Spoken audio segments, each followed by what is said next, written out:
I'm now pleased to introduce our keynote sponsor, the Prince Rupert Port Authority, to welcome our final keynote speaker this morning.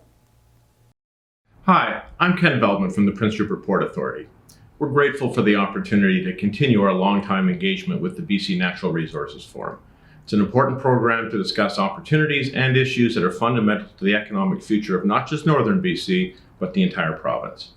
Our operations take place on the traditional territory of the Tsimshian people, with whom we have a long track record of sharing economic prosperity. For example, 35% of our port's workforce are of Indigenous heritage.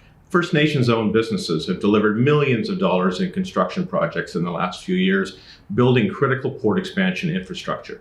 These are examples of what sets PRPA apart: our commitment to both commercial and community relationships, our innovative approaches to collaborative solutions, and recognizing those elements are critical pathways for our success. Last year, we shipped 32 million tons of trade, a large portion of which were natural resource exports from communities throughout northern BC. The port's volume represents over $50 billion worth of trade. Moving those goods to global markets generates over $1.5 billion every year of annual economic activity and thousands of permanent jobs in communities throughout the region. We expect to double that in the next decade by capturing opportunities through ongoing investment in containerized, liquid, and dry bulk supply chains. Smart choices will ensure that we remain on the leading edge of our business, creating the most competitive supply chains for BC and Canadian exporters while remaining true to our sustainability goals, including the reduction of what is already the lowest carbon intensity of any West Coast gateway. It gives me great pleasure to once again have the opportunity to introduce a person that we know shares our vision and values. From personal experience, I know he and his government are prepared to listen and to work hard on pursuing opportunities and resolving issues that we're discussing here this week. Please join me in welcoming the recently re-elected Premier of British Columbia, the Honourable John Horgan. Good morning, Ken, and good morning, everyone. It's great to be here today, albeit in a different format than in previous years.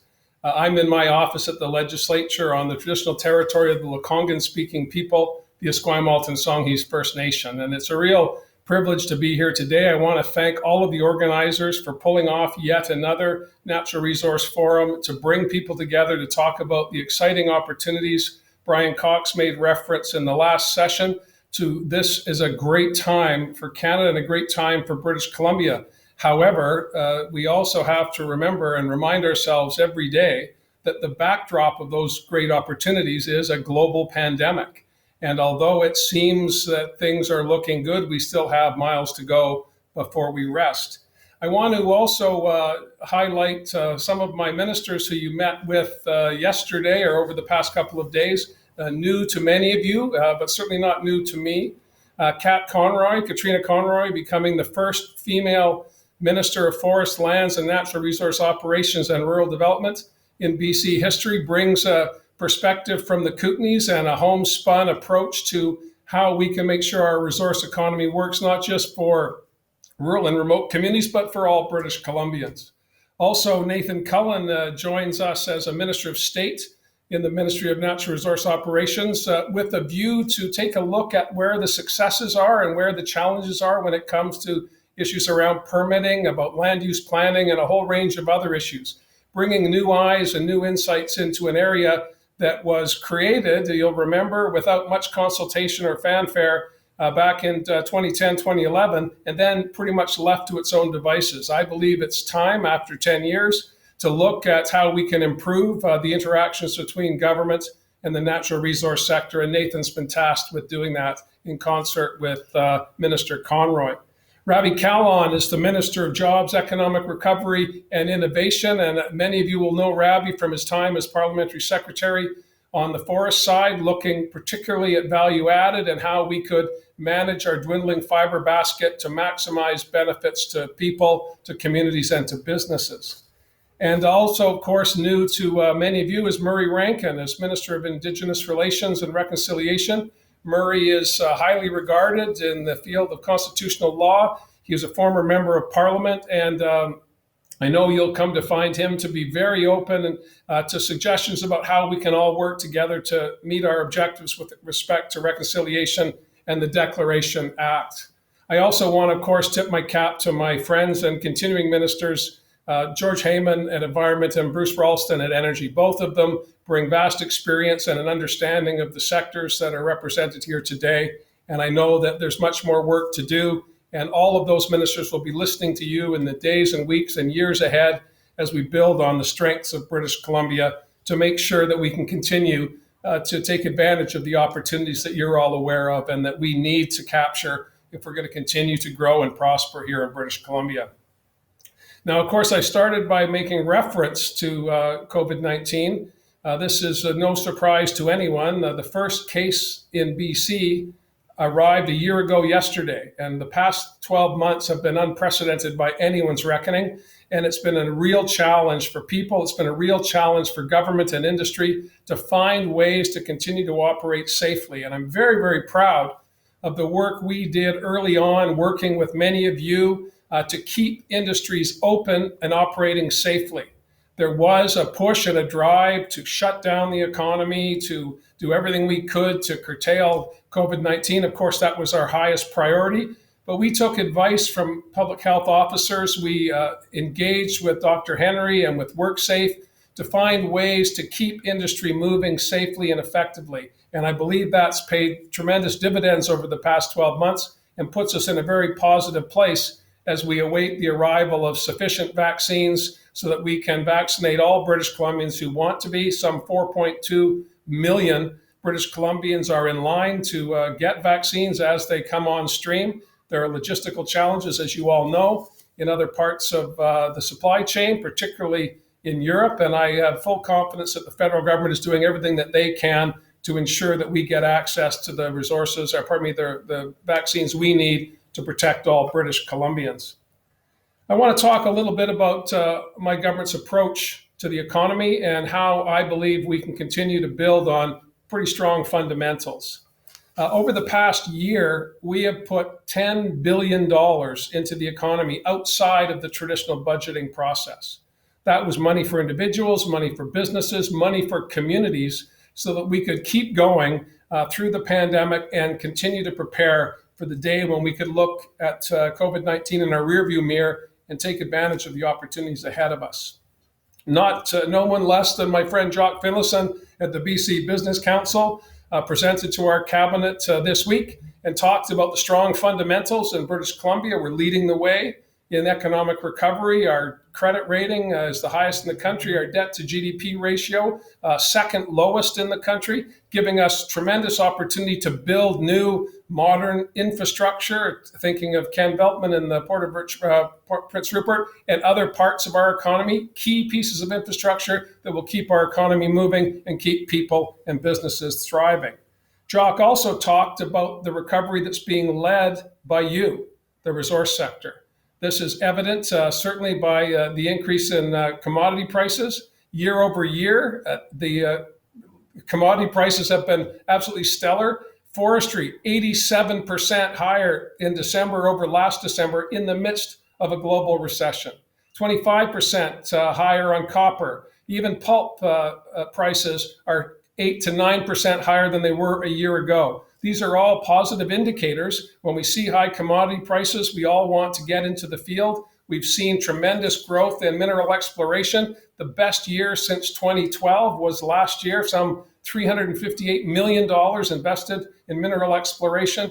New mines are on the verge of opening, and we're engaging with communities, we're engaging with First Nations to make sure that we can build on the natural advantages of British Columbia by also taking advantage of the critical part of our economy, the people of British Columbia. Whether it's Indigenous peoples or people in communities right across BC, we need to make sure that everybody has a part of the success of our BC economy. I believe that's the way forward, and I want to build on that.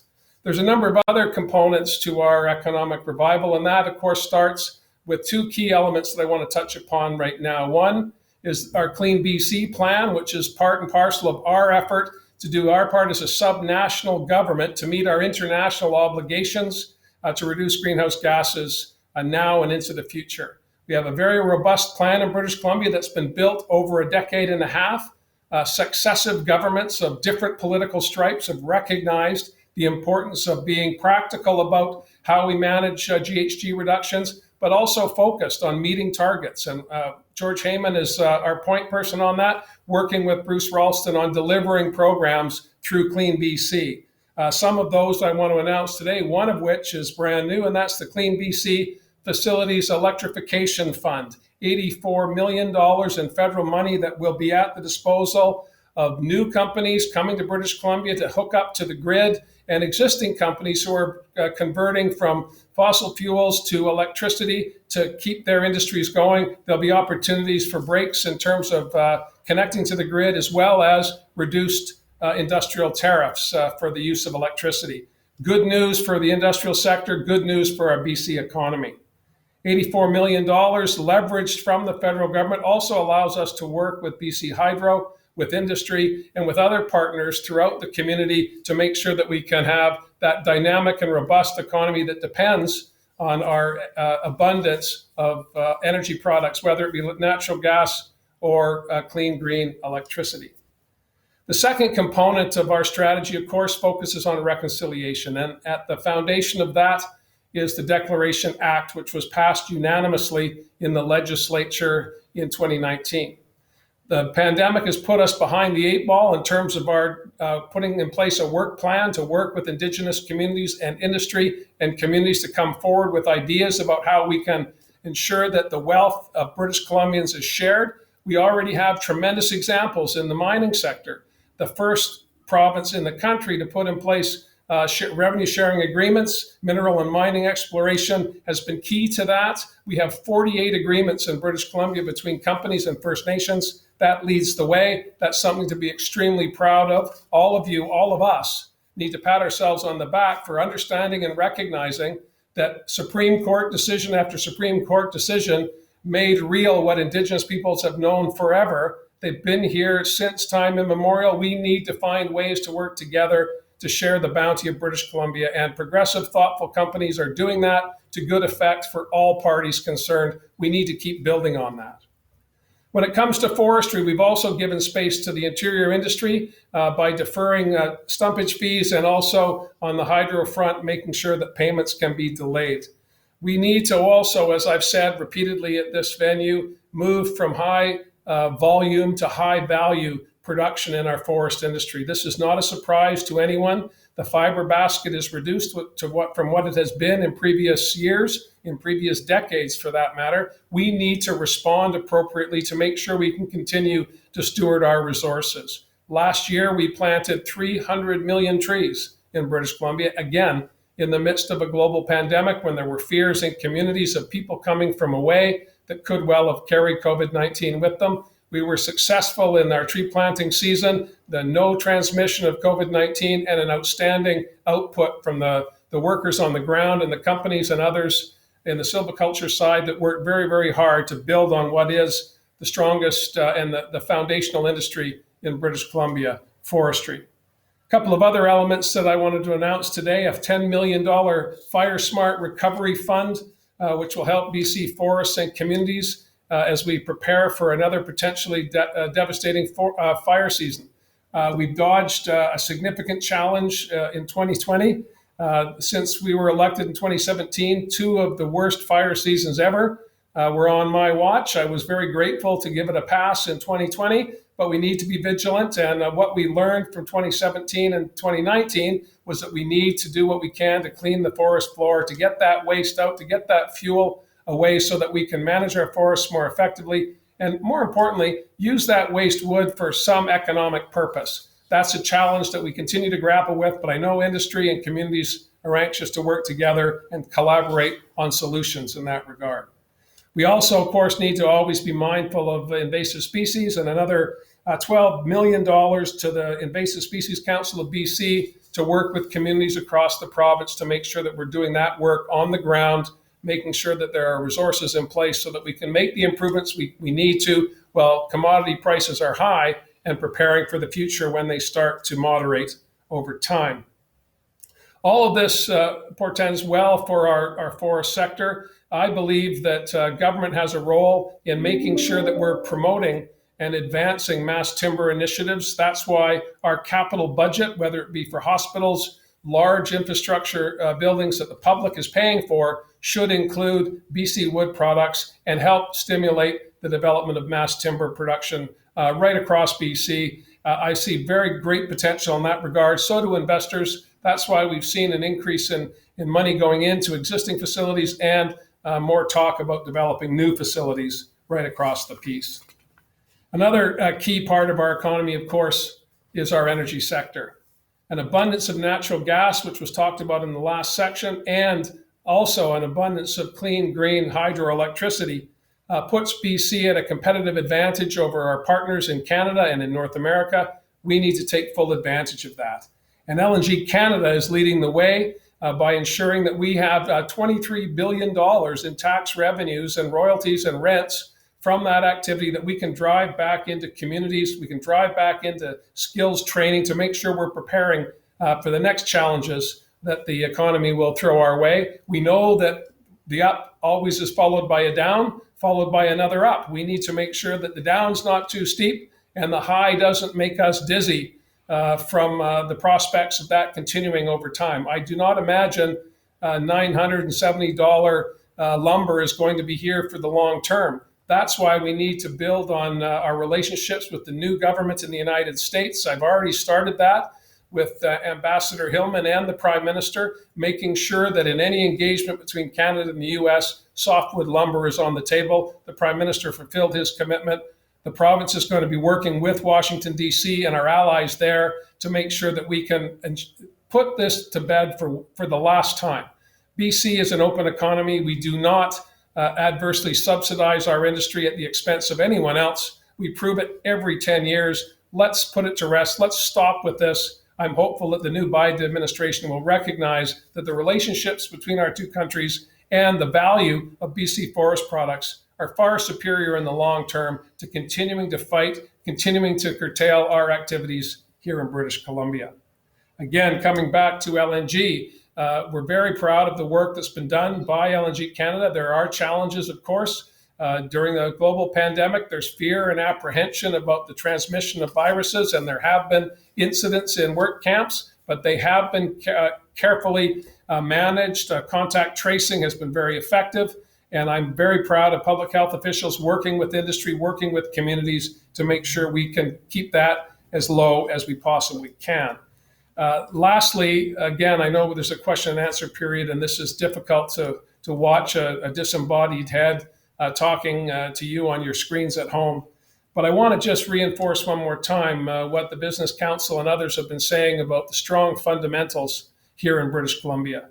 Low debt to GDP, strongest credit rating, low unemployment, high commodity prices, a dynamic and diverse population. And I believe that the time is indeed right for British Columbia to take its place as a leader in Canada as we come out of COVID-19 stronger than we went in. And the resource sector will lead the way in that regard. And I'm very grateful for all of the work that you have done over the past year, over the past 3 years, when I've had the privilege of being Premier, to work with me, to listen, to know that I am here to help you. I'm not here to obstruct you, but we need to make sure as we travel this path together, industry, workers, Indigenous peoples, communities, that we're focused on making sure that everyone benefits and that no one's left behind.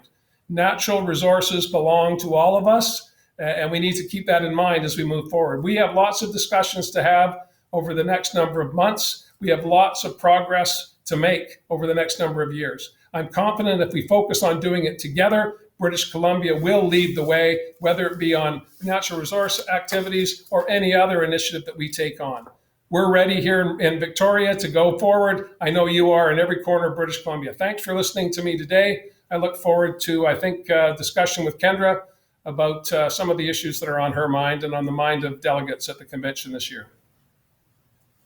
Well, that's great. Thank you so much, Premier Horgan. And I definitely have so many thoughts on my mind right now, but I think I will start by saying I'm not so sure that 2 disembodied heads is better than one disembodied head to sit and watch. But very much appreciate the comments and you taking the time to join us today. I want to start first by mentioning the ministers. You started off your presentation today talking about the wonderful slate of ministers, and I, for one, and I'm sure I echo many of the views of the folks in the audience today, really appreciate all of their time and effort. It really is a wonderful slate of ministers, and we're so thankful to have them here and supporting us. So thank you for that, and we really do appreciate it. So I want to start our conversation today on the topic of fundamentals and economic recovery, which you mentioned, and you know, our audience today is extremely passionate, obviously, about the natural resource sector, given where we are and the group that's been pulled together. And we are, you know, we're maybe a little bit more passionate about our own individual industry within the natural resources sector. But you just finished your speech by talking about this group being leaders going forward, and that natural resources belong to everybody, and that we're a big part of that. So what does that look like for you over the next, I'm going to say, year to 2 years in the role of the natural resources sector, all of us gathered here, and going forward? What is it that we need to do to push this province forward for you? Well, we certainly need to take advantage of high prices, and industry is doing that. But we also need to be thoughtful, because those prices are not going to remain high forever. So what do we do during the good times will help prepare us for the down times. That means looking at our practices. That means looking at how we can make our activities more sustainable in the long term in terms of operations. Nathan Cullen and Katrine Conroy will be working together with all of the representatives here, as well as, of course, sectorally with Minister Ralston for mines, natural gas, and other energy products, and Minister Heyman, keeping all of that in the context of our GHG objectives. Again, we understand and recognize that there are many that are behind us in terms of leading the way when it comes to greenhouse gas reductions. But that advantage, by being in this game for 15 years rather than 15 months, allows us to also discount some of the challenges that others are talking about. The Biden administration rejoining the Paris Accords means that these are now going to be genuinely international objectives again.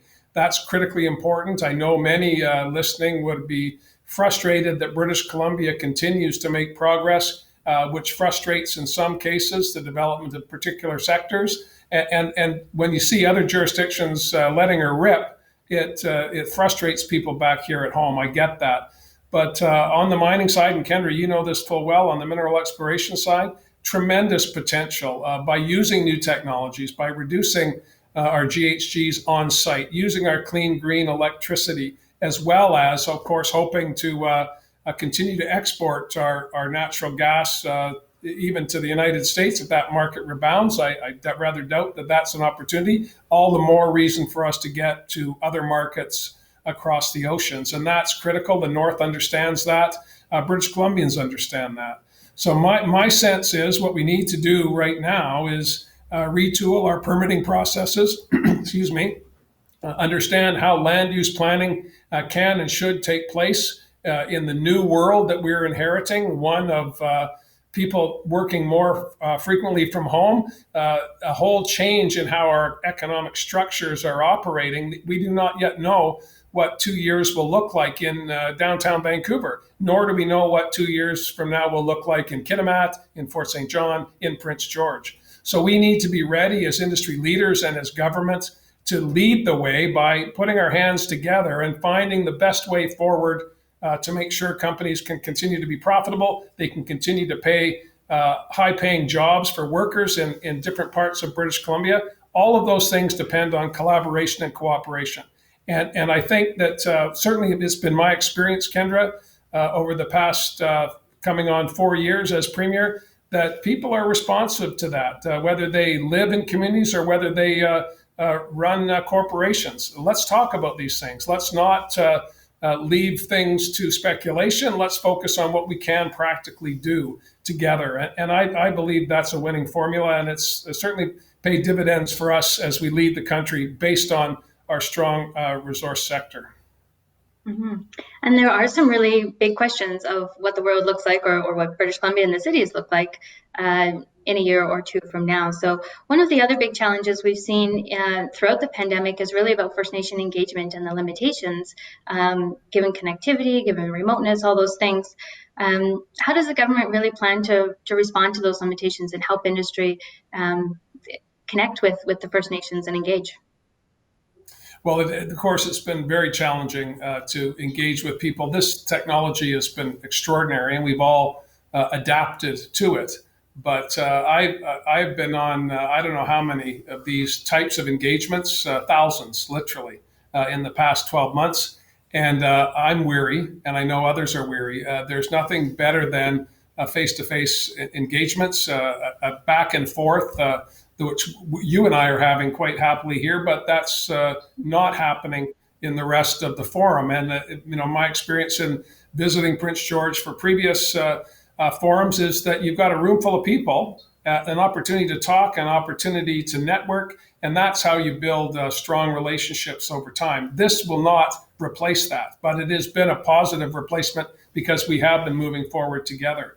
But connectivity has been demonstrated to be so insufficient in many parts of British Columbia. So we've doubled down on our investments in connectivity in rural and remote parts of British Columbia, and you'll see more of that in the budget coming later this year. So government has a responsibility to connect people, use the technology that's been effective for us today by spreading that around further. It also means that we make sure that we have more people, more boots on the ground to assist with permitting and to assist First Nations in better understanding the consequences of the decisions that they're being asked to make, oftentimes without the capacity to fully understand the consequences of what's being proposed and how it will impact on people in their territory.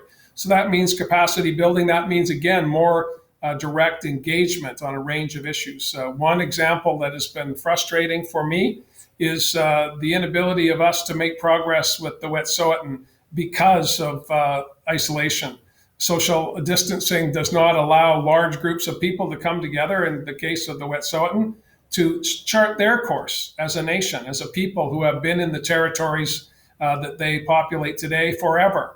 They need to have that discussion so that we can better understand how all of us work together. Those have been frustrated by COVID-19, and the lack of connectivity has meant that we've slowed the pace of those discussions have been slowed in pace. I hope that we can pick that up as we come through with more vaccinations in the weeks and months ahead.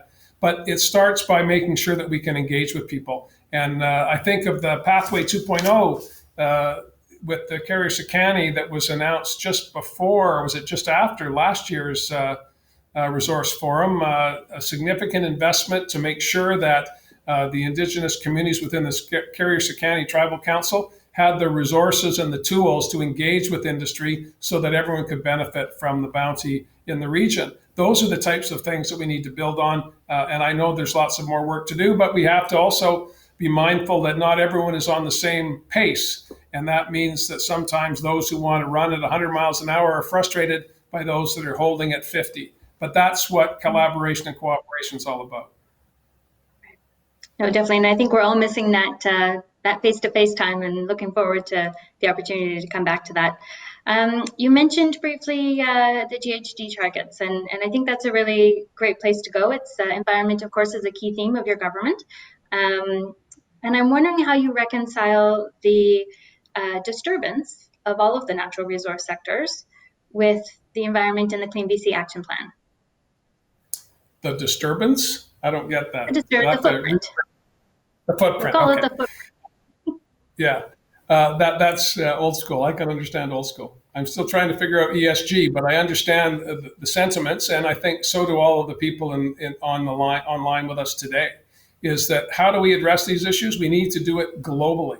A global pandemic has brought us to the place where we all understand the frailties of the human condition. We also now have to understand that another crisis that we're facing is climate change. And this is not something that's going to be addressed exclusively by the 5 million souls that live here in British Columbia, but 7 billion people and their governments and industry working in concert to continue to have economic activity that is robust, but is mindful of the impact that it's making every day. And it's not just activity in British Columbia or Alberta or Saskatchewan, but activity around the world. And having the Biden administration back at the table allows us, those of us in British Columbia who have made extraordinary sacrifices to lead the country and to have a continent-leading climate action plan, to know that we're not the only ones in the race. We need people to catch up to us as we go forward, not just for the satisfaction of competitiveness in the marketplace, but because that's the only way we're going to have success. And I believe that the footprint of activity in British Columbia is manageable, provided we do it together.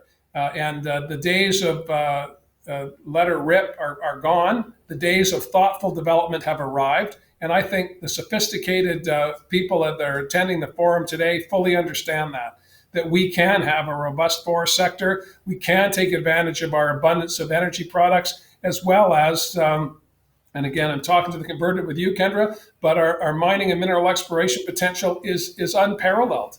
Now we have to bring all of those things together, tie it up in a bow with Clean BC, with the Declaration Act, and also, of course, taking the revenues that we generate from resource rents and drive them back into the communities where you operate, so that the roads are better, the schools are better, the training and the skills development is better for all of us. That's the back and forth. That's the benefit to society of industrial activity, and the benefit to industrial activity of civil society is making sure that we're providing those resources, the roads, the bridges, the other infrastructure pieces, and the creative and skilled workforce. That's the winning formula. British Columbia has all of that in spades.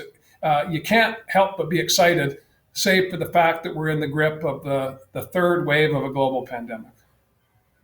Yes, and we do really have all the building blocks. So you're right. It is a matter of putting them all together and tying them up with a nice bow. We are out of time, but I'm going to ask one more question just because I think it's an important one. But just before I do that, I do want to thank you. I was remiss to not thank you at the beginning. $106 million in investment is incredible. So thank you so much for that. That's a wonderful announcement for today. We certainly appreciate it. Final question before we end. I think everybody in the room probably knows what the natural resource sector means to the government and to the province. The question is, what does the natural resource sector mean to you personally? To John Horgan. Well, I work in a pulp mill. I get really excited when I see core samples. I don't know what they say, but I get excited about it. My father-in-law, who sadly passed away this past year, was a civil engineer. I marvel at the ingenuity of the resource sector to do extraordinary things on the land base with as little a footprint as is possible, increasingly reducing that footprint with new technologies and new ways of operating. I get excited about what the ingenuity of British Columbians can bring to bear on the land base that is just brimming with resources that the world wants. We do not need to just be hewers of wood and drawers of water. We can be the best hewers of wood and drawers of water by adding more value to all of those resources. I'm excited about mass timber. I remember what got me going was, of course, Brock Commons at UBC, watching the video of that being built like a Meccano set, 18 stories in weeks, with putting BC resources in play. I went to London, England, as part of a trade trip to London and the UK and the EU. And there are more mass timber buildings in London than there are in Canada. That's ridiculous. And we need to change that. And government can help industry by taking our capital projects and investing in them. So for me, the land base is just what makes British Columbia extraordinary. It's not just the vistas and the tourism potential, it's the resource development opportunities as well. I think we can do all of those things together.